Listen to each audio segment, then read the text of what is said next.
18, verse 8 says, "It is better to trust in the Lord than to put confidence in man." In the book of Jeremiah, chapter 17, verse 5, he says, "Cursed be the man that trusteth in man, and maketh flesh his arm, and whose heart departeth from the Lord." So you cannot be safe as a person trusting in the goodwill of the other person, because their heart is just as corrupt as yours is, and they're just as easily given into temptation. If God's not protecting a nation, then that nation is doomed. It doesn't matter how many treaties you enter into, how many peace agreements you make with other countries. If we are not depending upon God to lead and direct as a nation, and I mean, when I say as a nation, I mean the collective body of Americans together, all seeking the guidance and surrendering themselves to the Lord God of the Bible, this nation is done for. And I believe we are gone beyond that point. I think this nation is done for. We're just riding the coattails of past generations who did something right, did something good, and we're benefiting from it. But we've got a whole crop of people that are running this country right down the drain and running it into the ditch. Like President Obama was talking about Republicans running it into the ditch. Hey, they might have run into the ditch, but then your party comes along and sets it on fire, for crying out loud.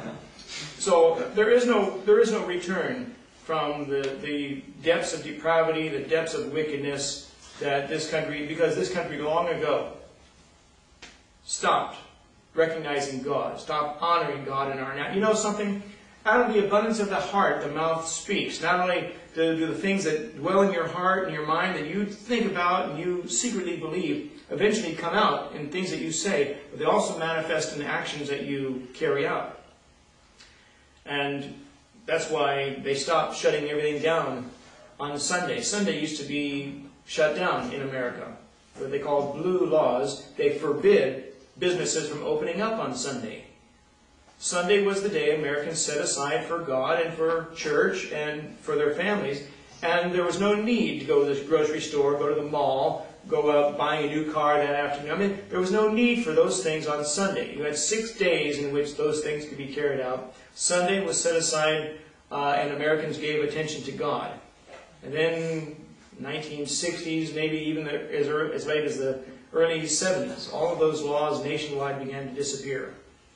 And now shopping malls are crowded on Sunday afternoon, just like any other time of the week, by people who have no more regard for Sunday special than any other day of the week. And you get a job, it's sometimes hard to get Sunday off, saying, well, that's the day I go to church, and I really don't want to be involved in that. And your boss doesn't understand. What do you mean? We're busy that day. We need you here. It's a sad commentary on American life, but it's nevertheless true.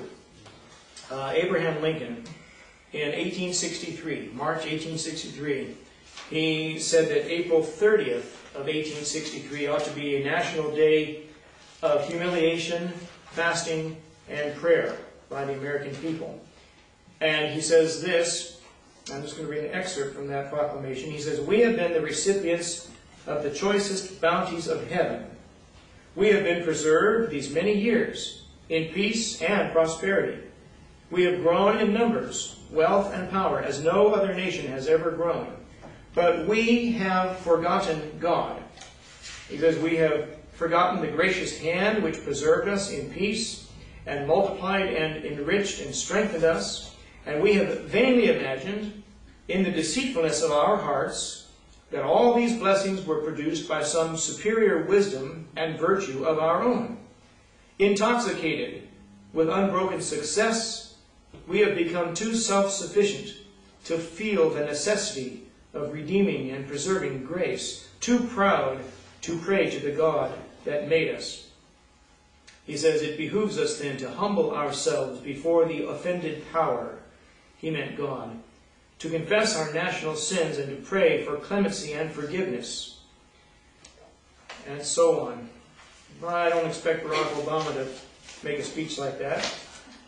George Bush didn't make a speech like that. President Clinton didn't make speeches like that. I wish we had someone who was a statesman, like even to the caliber of Abraham Lincoln today, with all of his imperfections and flaws that people have chronicled and documented. I wish we had people that believe that in our God is not at the heart of our national life. We are depending upon the goodwill, the promises of others to keep us afloat. We're depending on the goodwill of China to keep our currency stable. We're depending upon other countries to not invade us, and we won't invade them. I've often wondered, since American money used to be valued on gold, and then they switched over to valuing a dollar on silver. Silver certificate is what they call it. And they got rid of both precious metals, and they started basing the government on simply the Federal Reserve Bank's word. Trust us, that's where the dollar. They stick their hand out. They'll hand join in hand. And they call it a Federal Reserve note. It's not backed up by any precious metals. It used to be that $1 was worth a certain amount in actual gold. Not anymore. It's just paper. It's really not worth any more than the Federal Reserve Bank's word. Trust us, you can use this and go out and buy something. It's not worth anything. Not based on any actual gold or precious metal. Now, Japan's money is based upon our dollar. Theirs is worth less than ours is. It's not based on any precious metal, not based on gold or silver. It's not valued by anything that you can actually hold in your hands.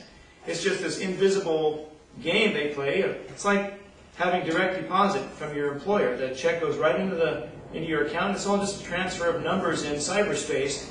There's no actual, you're not even holding the cash anymore. You're not actually getting it checked. It's just all transfer of electronic information via wireless and Wi-Fi connections, the internet, and so on. What's amazing to me is it's all done automatically. The computers do it all automatically, but the bank still charges you a service fee. Yeah. Why? You didn't do anything either. I didn't do anything to deposit, and you didn't do anything to record it in my account. The computer's doing it all, but they still want a service fee. But Psalm 118 verse 8 says, it is better to trust in the Lord than to put confidence in man. And this verse here that we read about, verse 21, says, though hand join in hand, the wicked shall not be unpunished. The wicked cannot protect you if you are, or rather the other side cannot protect you, nor can you protect them if judgment is what they have coming. And then the last part of verse 21 says, but the seed of the righteous shall be delivered. There's a number of promises like this in the Old Testament. I'll give you a couple of examples. Abraham intercedes on behalf of Ishmael. God had told Abraham in Genesis 17 that Sarah shall bear a son, thou shalt call his name Isaac, and in Isaac shall thy seed be called. He was to be the promised heir. And Abraham prays in Genesis 17 verse 18, oh, that Ishmael might live before thee. So God blessed Ishmael and prospered his descendants based upon Abraham being his father, even though he wasn't the seed of promise, but he was blessed because of his relationship to Abraham. When Nathan the prophet reproves David in 1 Chronicles for his sin with Bathsheba, he nevertheless promises that David would still have a son. In spite of his sin, in spite of his wickedness, he would still have a son who would sit upon his throne. And when Uriah the Hittite was dead, then David made Bathsheba his wife, and she had another, that child died, and she again had another son whose name was Solomon. And Solomon sat on the throne after David his father. The son of that marriage that shouldn't have taken place, God nevertheless turned it around, blessed David. In spite of it, of course, not that David had done anything on his own, but his heart was right and contrite and sorrowful, and he truly repented. You read about his prayer of agony and repentance towards God in Psalm 51 after that matter. But Lot was, his daughters were spared destruction in Sodom. Not because of any goodness that the Bible records they had done, but because they were his daughters. They were his seed, part of his flesh, and his household was spared when God sent down fire and brimstone and destroyed those cities. They were protected by association, or rather relation, to Lot. Now back to our text, verse 22 says, as a jewel of gold in a swine's snout. That's a very pretty picture for you. So is a fair woman which is without discretion. Notice that the woman is likened unto the jewel, not to the swine. You got to make sure you match one clause with the proper element in the second clause. The woman is likened unto the fair jewel, not to the swine's snout. But the swine's snout, or is likened unto the sin of indiscretion, a fair woman without discretion. Hollywood does its best to fulfill this text and to make this text come true.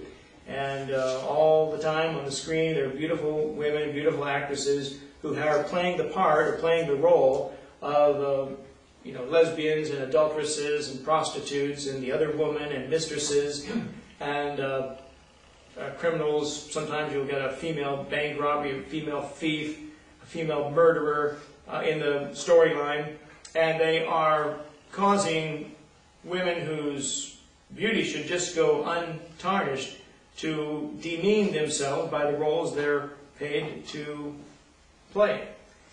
Kissing a man on screen who in reality might be married to another woman. All of those things have a coarsening effect on society. It might take a long time for people to see the end result, but you wonder why Hollywood marriages don't last very long. It's because both the husband and the wife are playing parts where they commit adultery with other people's spouses or somebody else on the screen. They go home and life's not quite all that beautiful and romantic as the movie story depicted. But it says, so is a fair woman which is without discretion. They are more concerned with how they look at the movie premiere or at the Oscars rather than how they're going to stand at the judgment seat of Christ or the last judgment of men one day. They're more preoccupied with how they look. There's one thing I've noticed. Someone at my job subscribes to People magazine. This man's like 84 years old, and he and his wife, he gets People magazine delivered to his house every week. And he brings it and puts it on the coffee table in our lunchroom, along with several other news magazines that he subscribes to. But, you pick that thing up and you fan through it, you thumb through it, and it's amazing the sheer number of actresses that are out there trying to make a name for themselves. I mean, thousands. There are thousands of women in modeling and acting and movies and commercial acting, all trying to establish themselves as the queen of all the industry. And I got to thinking about that earlier today. The industry, the Hollywood entertainment industry, takes these people, it ruins their lives by the things that they're asked to do, and the money that they're paid, and they're not contributing anything that's really productive to the advancement of civilization. They're not contributing anything that's going to propel America into the 22nd century someday. No, they're not doing anything.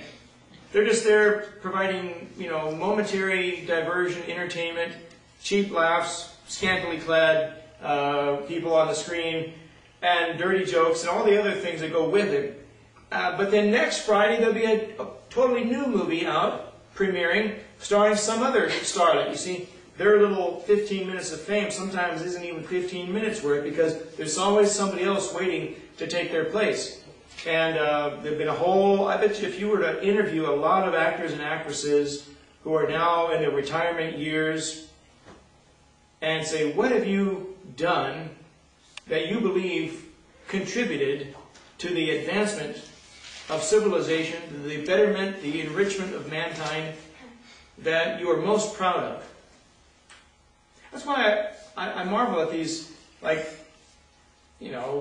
stand-up comedians or comic actors or adventure actors, shoot-'em-up stars. They're always joining some cause. They're always joining some cause to fight this or fight global warming or save, furry animals or stop people from eating meat, PETA, whatever. These kinds of people, and rock stars, much the same thing, they're all joining these causes because what they do for an occupation has no real value in it. They're looking for something